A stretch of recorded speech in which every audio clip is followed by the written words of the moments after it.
All right, let's head over to the Zoom line here where we have the co-creator of Landman joining us, Christian Wallace. How are you doing today, sir? I'm good. How are you doing? Hey, fantastic. I appreciate you joining the program here today. A couple radio programs as well as some podcasts that we put out there. And Landman, fantastic show, streaming exclusively on Paramount Plus. Season finale around the corner, episode 10, The Crumbs of Hope. Discount links available in the description or any of the reviews that we do on Landman as well. Before we get into the show Landman, let's talk about your personal journey a little bit. Set the table, if you will. Boomtown, your podcast that this whole thing is based on. Your personal journey and a little bit about Boomtime, if you wouldn't mind. Yeah, so I grew up in Andrews, Texas, which is near Midland, Odessa, just north of there. Um, my whole life I was surrounded by oil field. My uncle worked in the oil field. He was a tubing tester, was on casing crews, diesel mechanic.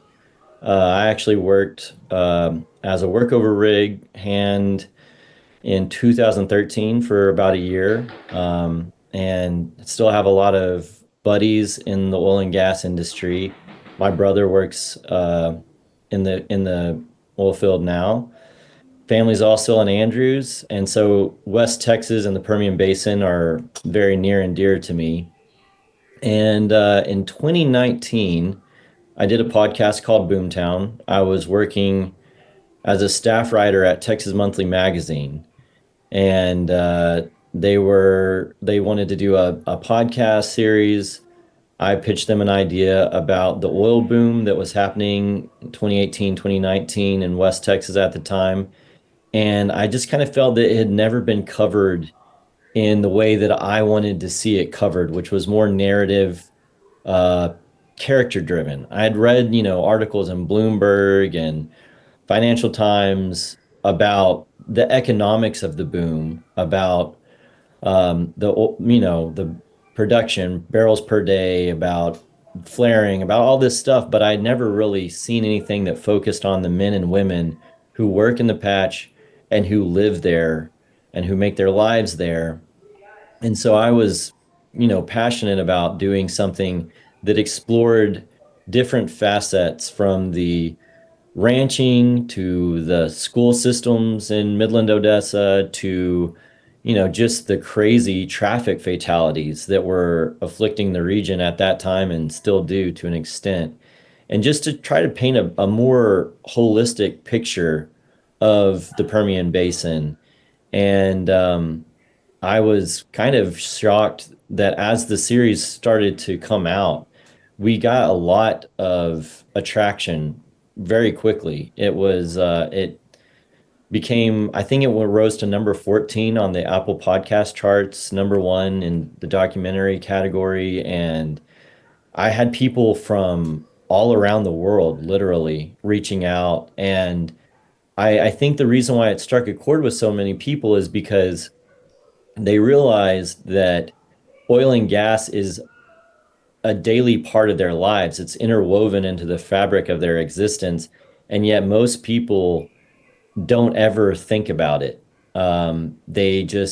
It's kind of like our food production in some ways. People think that food comes from a grocery store and they don't think about the people who actually raise cattle and grow our food. And in the same way, I kind of felt like roughnecks and roustabouts and these uh, oil field servicing companies. I felt like they were just kind of these unsung heroes of how our modern world runs. And so Boomtown was a way to tell that story. And then in 2020, Taylor Sheridan and his producing partner David Glasser reached out and they acquired the rights to the podcast. And then Taylor and I spent the next 2 years talking about the show and discussing the world, different characters and storylines, and it grew from there. Taylor brought me on as the co-creator of the show and an executive producer. And Taylor wrote every episode of the first season, and I helped kind of with the dialogue and with some of the scenarios and things like that, and was on set every day during filming. And yeah, here we are now with the first season out. So The one thing that Landman has really seemed to do more than pretty much any energy content that's come out in a long time is it's really made a serious attempt to humanize the industry. And a lot of what you're talking about with Boomtown was your inspiration behind that. But just the little things like upbeat music while there's oil and gas rigs in the background, and those just little elements about being able to really humanize and show the industry. The one thing on the Crude Life we always joke about is that there's upstream, downstream, midstream, and the salmon stream. You know, you got the cafe owners, and you got the flower shop owners, and you've got the waitresses and the servers and the bartenders. They're just as important as the frac crew. I mean, it's a community type of a thing. So I did have a few questions just asking about the humanization, and you did touch on a little bit, but talk about that a little bit, and maybe cite an example or two, like I did with the music in the background, because the music's a big part. Especially if it's upbeat, it's not some eerie, Jason Voorhees, Michael Myers music, which can totally give you a different tone. But it does seem like there's a very serious attempt to humanize the industry in this program. yeah, I think you hit the nail on the head with the salmon stream. I've never heard that term before, but I like it. Booms and busts affect every single person in a town where oil is the main driving part of the economy. And so everywhere around, like every small town around me growing up, I saw how it affected everyone from the car salesman to the waitress at the diner. Kind of everyone's fortunes are tethered together. And that's a very interesting part of those communities that I think is kind of hard to translate to people that are from places where it's not like that. So that was one important thing. And as far as like what you mentioned, I'm glad you mentioned the music, the upbeat music to the rig work. Part of that is I remember being on the rig multiple days once I got the hang of running the tongs and stuff and wasn't just, scared out of my gourd every time I was on the rig floor.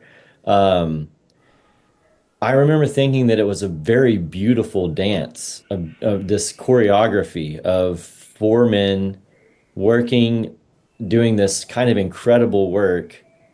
And the only people there to witness were the mesquite trees and the sky. And yeah, I just thought, man, more people should be able to see this orchestra playing out.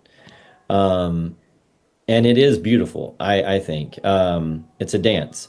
And I don't know. There's things like the Boomtown Babes, the baristas at the bikini coffee shop. Like that's just a detail that is actually part of that community. The folks at the Patch Cafe, that's not a specific cafe, but it's like so many of the places I've gone to in Midland, Odessa, where it really is like there was this place called the Pioneer Cafe in Goldsmith where I would go in early in the morning and the night shift would be getting off and they'd be all basically having dinner and drinking beer, and the day shift was just starting, so everyone's having their breakfast before heading out, and it was just like this strange confluence, and those things are just fun to portray on screen.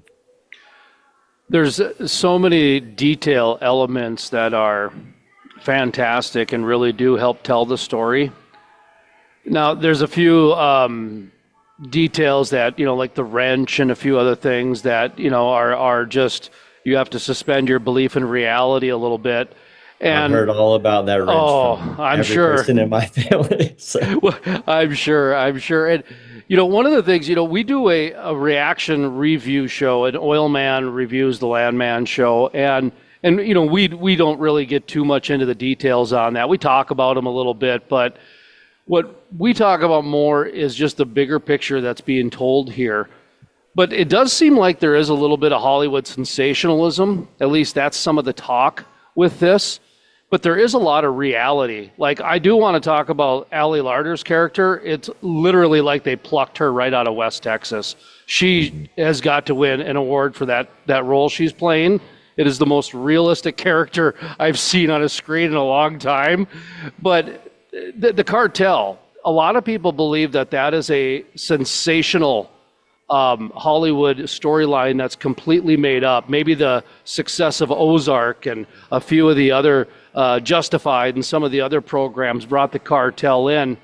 But when you're talking about border issues and you're talking about some of the things down in Texas, it seems like it probably could have happened a couple times, maybe once, maybe twice. It doesn't happen every time, no, but it seems like that one might be a little more real than sensational, even though it seems extremely sensational. Has anybody asked you about the cartel, if that's real, if that's a sensational, if it's made up? Yeah, it's kind of interesting how many things that people tend to think are sensational or a little overly Hollywoodized are actually based on some reality. And then things like The Wrench, the average audience member doesn't think a thing about that, but the oil and gas guys are like, it's on backwards. You'd go get a cheater pipe or whatever. But yeah, as far as the cartel goes, for instance, like the plane landing on the highway.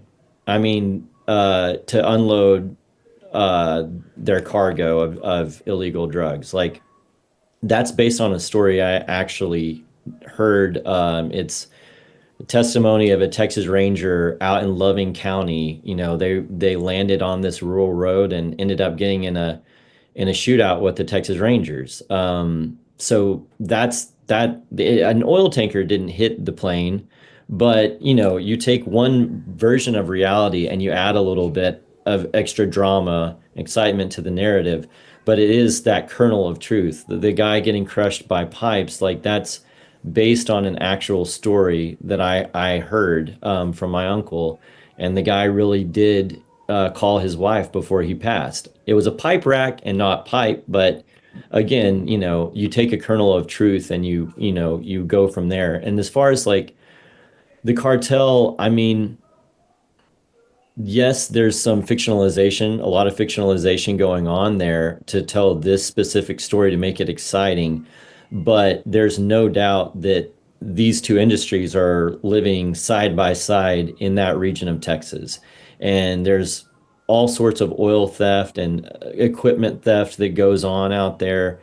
There's rings, doing illegal CDLs or fake CDLs and all sorts of stuff that we haven't even, actually, we've only skimmed the surface on some of the things that go on out there.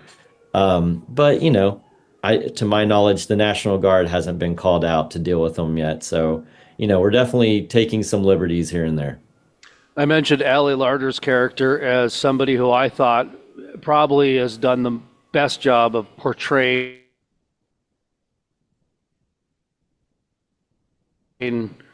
West Texas, but it seems his is more of a respect for the industry. It almost like he grew up in it or has family in it or something along those lines. Talk to me a little bit about the cast, what it's like.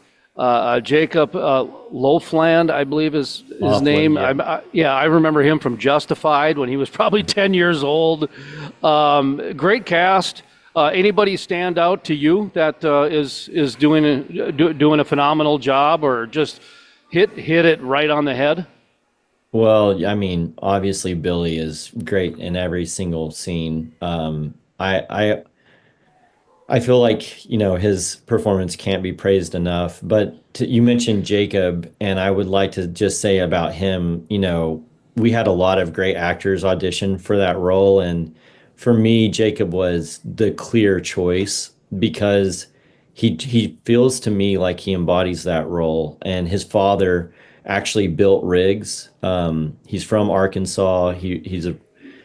His uncle also worked in the industry.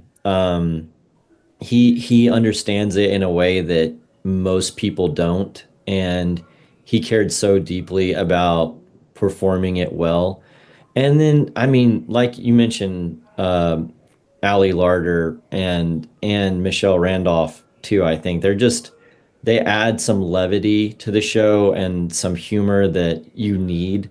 I mean, the oil field isn't always a very funny place, you know. It can be tough in many ways. But yeah, I think they just add something really unique and special to the show.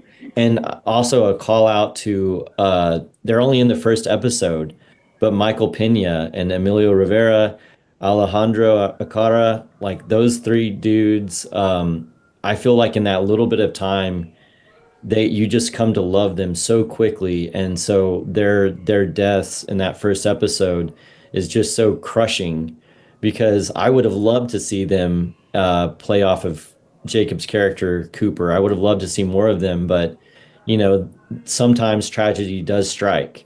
Obviously, three men dying in one accident is unique, but it's not unheard of. That's actually again inspired by real events. So those things do happen. And so we wanted to portray the danger, the tragedy, but also, you know, the triumphs, the joys, um, things like we wanted to portray a more holistic picture, I guess you could say.